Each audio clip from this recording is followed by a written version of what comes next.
Hi, welcome back. I'm going to read this story called Arthur's Pet Business. You've been looking at puppies for months, said DW. When are you going to ask Mom and Dad if you can have one? I'm waiting for just the right moment, said Arthur. So promise not to say anything. That night at dinner, Father asked, What's new? Arthur wants a puppy, said DW. Blabbermouth, said Arthur. A puppy is big responsibility, said Father. I can take care of it, said Arthur. We'll think about it, Mother said. That means no, explained DW. After dinner, Mother and Father did the dishes. Can you hear what they're saying? Asked Arthur. They're worried about the new carpet, whispered DW. Suddenly, the door opened. We've decided you may have a puppy if you can take care of it, said Father. Wow, said Arthur. But, said Mother, first you need to show us you're responsible. How will I ever prove I'm responsible? Asked Arthur. The best way I know is to get a job, said DW. Then you can pay back the $7 you owe me. Ka-ching, went her cash register. Arthur wondered what kind of job he could do. You could work for my dad at the bank, said Muffy. He needs some new tellers. If I were you, I'd get a job at Joe's junkyard crushing old cars, offered Binky Barnes. Do something that you like, said Francine. That gave Arthur an idea. I'll take care of other people's pets, said Arthur. Then Mom and Dad will know I can take care of my own. Arthur and Francine put up signs to advertise his new business. His family helped too. Arthur waited and waited. Then, just before bedtime, the phone rang. Hello, he said.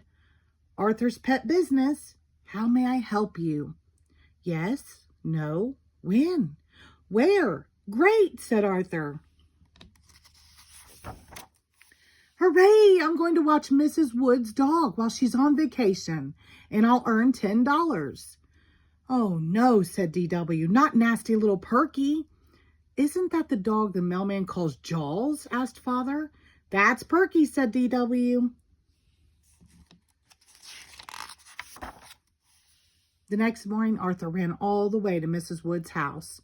Right on time, said Mrs. Wood. Grrr, growled Perky. She hasn't been herself lately, said Mrs. Wood. I'm worried. I'll take good care of her, said Arthur. We'll be best friends. Grrr, growled Perky. Here's her schedule and a list of things she doesn't like, said Mrs. Wood. I'll see you next Sunday. Arthur did his best to make Perky feel at home. Every day he brushed her. He tried to fix her favorite foods. They took lots of long walks, day and night. Perky made sure they had the whole sidewalk to themselves. You look exhausted, said Mother. Maybe taking care of a dog is too much work. Any dog I get will be easier than Perky, said Arthur. Word of Arthur's pet business got around. On Monday, the Macmillans asked Arthur to watch their canary Sonny.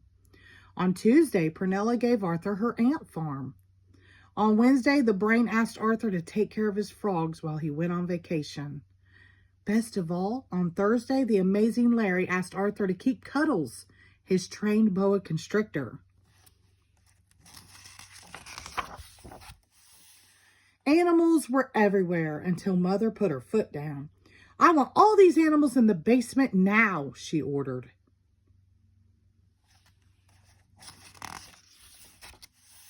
By bedtime, all the pets were downstairs, all except Perky. Perky slept in Arthur's room. On Saturday, Buster asked Arthur to go to the movies. I can't, said Arthur. When I finish cleaning these cages, it will be feeding time. And anyway, it's Perky's last night with me, and she seems sick. I don't want to leave her.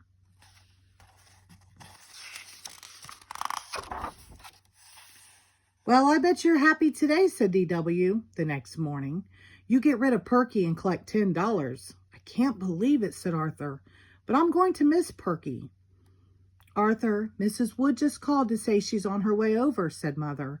Now wait here, Perky, ordered Arthur. I'll go and get your leash.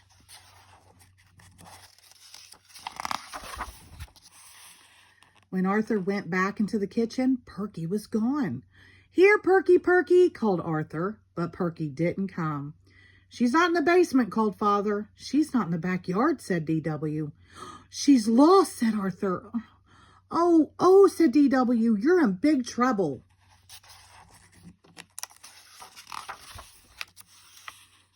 "Arthur, Mrs. Wood is here," called Mother. "Hi, Mrs. Wood," said D.W. "Guess what? Arthur lost Perky." "My poor little darling is lost?" asked Mrs. Wood. "Don't worry," said Father. "Arthur's looking for her right now." Suddenly they heard a bark. "Everybody come quick," called Arthur. "Look," said Arthur, "Perky's had puppies." "No wonder she's been acting so strange," said Mrs. Wood. "You've done a wonderful job taking care of Perky when she needed a friend the most. How can I ever thank you?" "A reward might be nice," suggested D.W. "Shush," said Mother. "Here's the money I owe you," said Mrs. Wood. "And how would you like to keep one of Perky's puppies as a special thank you?" "I'd love to," said Arthur, "if I'm allowed." "Of course," said Mother. "You've earned it." "Wow," said Arthur, $10 and my very own puppy. "I can't believe it." "Neither can I," said D.W. "Now you can finally pay me back my $7. Ka-ching went her cash register. The end. Thank you.